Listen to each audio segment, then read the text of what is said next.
Deməli, miqdə verilən mətn sualına baxaq. Quyu suyu nasosla və ya əllə qaldırılan vedrələr böyük su tuluqları kimi qablardan istifadə etməklə çəkilir. Quyular qədimdən bəri ənənəvi olaraq əllə qazma yolu ilə yaradılırdı.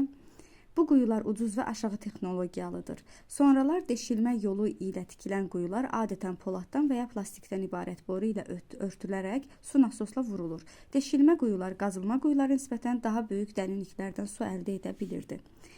İndi burada deməli əllə qazma quyulara aid olanlar olmalıdır. Burada deşilmə quyulara aid olanlar, burada isə ortaq. Qədim quyulardır, bəli, qədim quyulardır. Əllə qazma quyular, yəni birinə aiddir. Texnoloji inkişafla bağlıdır. Xeyr, burada çünki deyir ki, bunlar aşağı texnologiyalıdır. Ona görə də bu çıxır.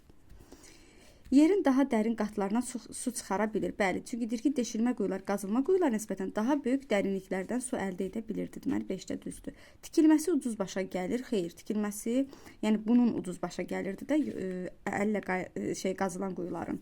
Ona görə bu da deyil. Belə qoyaq. İndi keçək ortaqlara. Ənənəvi üsuldan istifadə olunur. Birincidə ənənəvidən istifadə olunur, amma ikincidə ənənəvidən istifadə olunmurdu.